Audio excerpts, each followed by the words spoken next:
Semua. Selamat pagi semua. Apa kabar hari ini? Harus baik dan luar biasa ya, karena kita merayakan Hari Raya Paskah. Ya Cimoy begitu ya. Kebetulan Cimoy duduk di depan. Saudara-saudari yang terkasih, tadi malam kita telah mengawali misteri Paskah dengan Vigili Agung.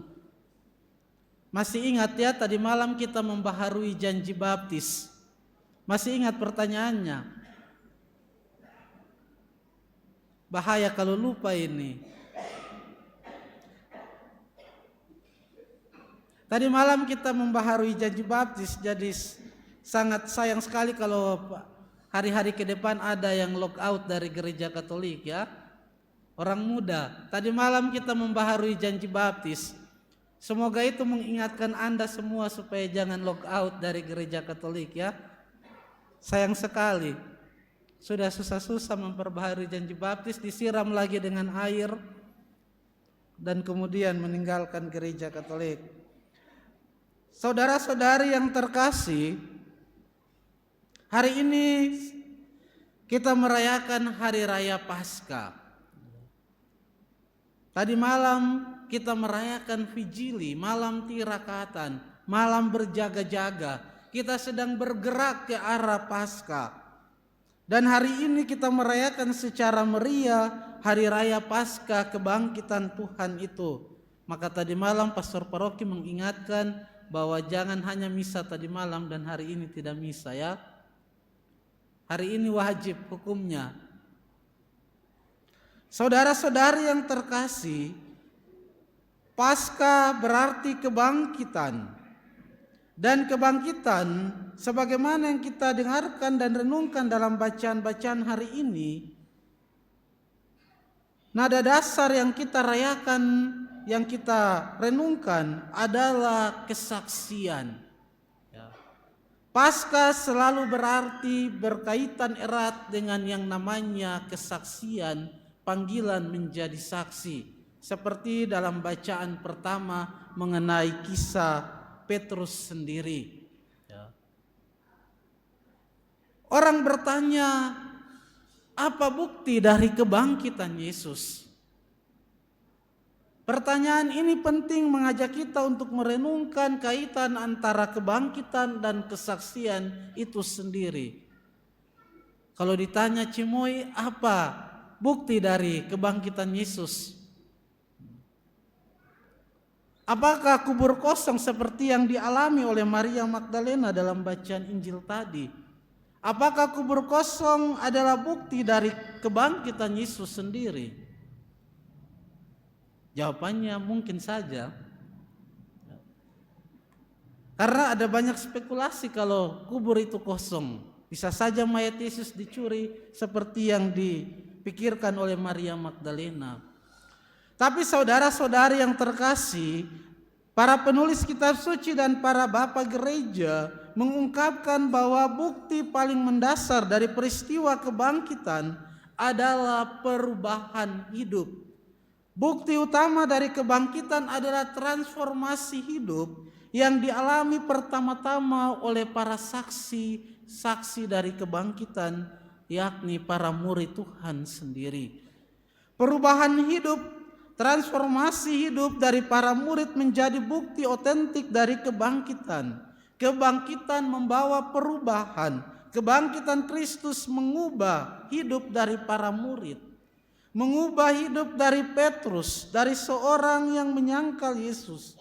Kemudian menjadi seorang yang berani untuk mewartakan kabar sukacita kebangkitan. Hingga menyerahkan hidupnya kepada Tuhan dalam kemartirannya.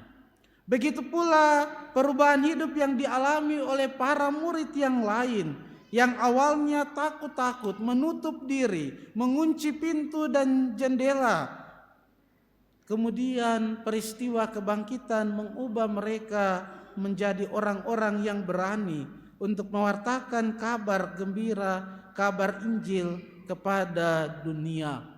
Maka saudara-saudari yang terkasih, Peristiwa kebangkitan selalu mengundang kita untuk merenungkan apa artinya menjadi saksi-saksi Kristus dalam kehidupan kita.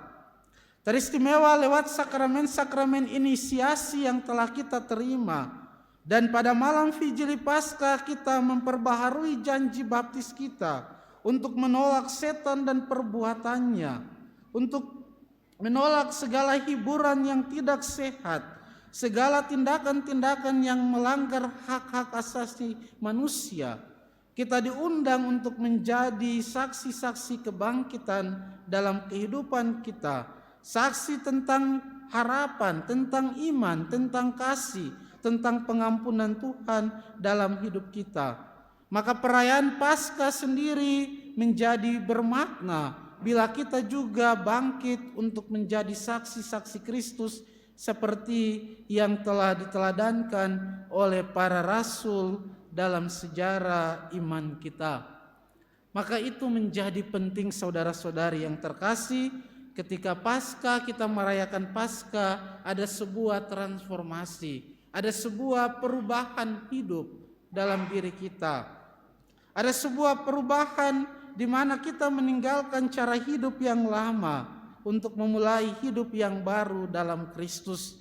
Ada sebuah perubahan ketika kita berani meninggalkan kebiasaan-kebiasaan cara hidup kita yang lama dan kemudian memulai lagi awal dalam Kristus sendiri. Kita lihat di samping itu ada batu yang telah digulingkan dan Yesus yang bangkit, yang mengungkapkan sebuah misteri penting dari iman di mana Kristus membuka keluar, menunjukkan kepada kita akan apa arti kebangkitan. Berarti kita mau meninggalkan makam-makam kita yang gelap, hidup kita yang mungkin penuh dengan keterbatasan, dengan dosa, kebiasaan-kebiasaan lama kita, untuk memulai hidup yang baru. Maka saudara-saudari yang terkasih, mari semoga misteri Paskah ini menghantar kita semua untuk mengawali hidup yang baru, memulainya dalam Kristus sendiri, sehingga peristiwa Paskah benar-benar memiliki arti dan makna yang mendalam dalam sebuah transformasi dan perubahan hidup.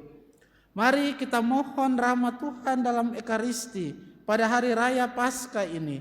Semoga Kristus yang bangkit juga membangkitkan kita semua untuk memulai hidup yang baru dalam Tuhan sendiri, mewartakan iman kita, mewartakan kasih dan pengharapan kita sebagai para pesiara pengharapan, supaya kita juga mampu menyalakan api-api harapan dalam diri setiap orang. Semoga Tuhan memberkati kita semua. Amin.